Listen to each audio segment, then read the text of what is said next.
বাহিরে পড়ছে ঝুম বৃষ্টি, আর এই বৃষ্টির দিনে একটু স্পেশাল কোনো কিছু রান্নাবান্না না করলে কি হয়। হ্যালো এভরিওয়ান, নমস্কার সবাইকে। কেমন আছো সবাই? আশা করছি সবাই অনেক অনেক বেশি ভালো আছো। আমিও কিন্তু ভালো আছি। তো যেটা বলেছিলাম, সকালে ঘুম থেকে উঠে দেখি বাহিরে প্রচুর বৃষ্টি আর মেঘলা মেঘলা ওয়েদার আমার সবসময় ভালো লাগে, কিন্তু 2 থেকে 3 দিন এর চেয়ে বেশি যখন হয় তখন ঘর যখন পিছলা পিছলা হয়ে থাকে, যখন ভিজা ভিজা লাগে, তখন নিজের কাছে এতটা বিরক্ত লাগে, তখন মনে হয় টেনে টুনে যেন রোদ নিয়ে আসি। তো যাই হোক, আমরা বাঙালি, আমরা কোনো কিছু আবার সহ্যই করতে পারি না।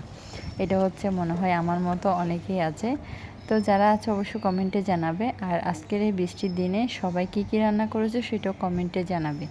আমি কিন্তু আজকে তেমন একটু স্পেশাল রান্না করব না, স্পেশাল হবে শুধুমাত্র খিচুড়িটাই।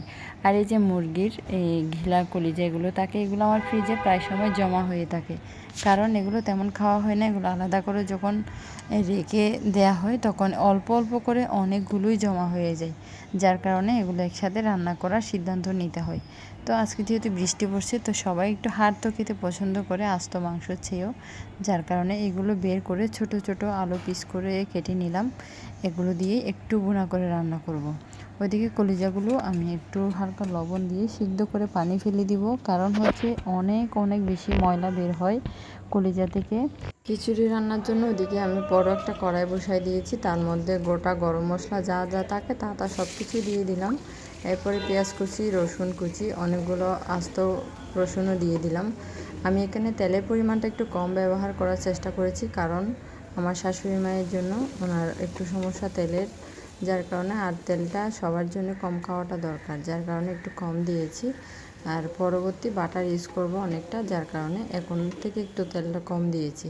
তো এখানে বাটা মশলাও দিয়ে দিয়েছি আমি, পেঁয়াজ বাটা, রসুন বাটা, আদা বাটা সব কিছু দিয়ে ভালো করে একটু নেড়ে ছেড়ে হালকা বাদামি কালার হয়ে আসলে আমি ধুয়ে রাখা চালটা দিয়ে ভালো করে নাড়াচাড়া করে নেব।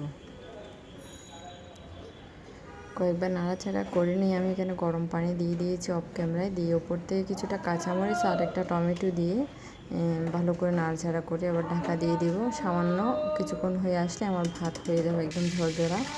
এর উপর থেকে আমি কিছুটা বাটার দিয়ে দিচ্ছি, দিয়ে ভালো করে নাড়াচাড়া করে আবারও কিছুক্ষণ ঢেকে দিব, কারণ এখনও ভাত চাউল থেকে গেছে, ভিতরে পানিও আছে। ওইদিকে মাংস রান্নার জন্য ছোটো ছোটো করে যে পিস করে আলু কেটে রেখেছিলাম সেগুলোকে একটু লাল করে ভেজে নিব। ওইদিকে একটু মন দেওয়াতে আমার আলুটা একটু সামান্য পুড়েও গিয়েছে। এখন আমি আলুটাকে নেমে নিচ্ছি, মানে তুলে নিচ্ছি তেল থেকে। তুলে নিয়ে ওদিকে তেলের মধ্যে গোটা গরম মশলা দিয়ে দিলাম, দিয়ে পেঁয়াজ কুচি, রসুন কুচি দিয়ে দিব, কিছুটা বাটা মশলা ছিল সেগুলো দিয়ে দিলাম, দিয়ে ভালো করে নাড়াচাড়া করে মাংসগুলো দিয়ে দিলাম, দিয়ে আবারও সেগুলোকে একটু ভালো করে নাড়াচাড়া করব।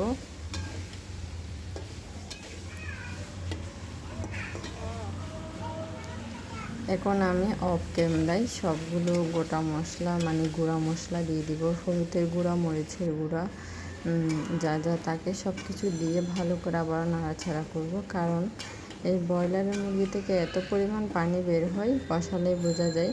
তো অনেকক্ষণ পর্যন্ত আমি কষিয়েছি, এরপর আমি উপর থেকে আলুগুলো দিয়ে আবারও ভালো করে কষিয়ে নেব। তারপরে যা ঝোলের জন্য পানি দরকার, ঝোল তেমন একটা রাখবো না, যতটুকু সিদ্ধ হয় মাংসটা ততটুকু পানি রাখবো। এরপরে ভালো করে নাড়াচাড়া করে আমি ওইদিকে পানিও দিয়ে দিয়েছিলাম। আর ওইদিকে আমার পোলাও রান্নাটা একবার দেখুন কতটা ঝরঝরা হয়েছে। তো আজকে ব্লগটা এতটুকু, কার কেমন লাগলো অবশ্যই জানাবে। তোমরা কী কী রান্না করেছো বাসায় আজকে সেটা অবশ্যই জানাবে।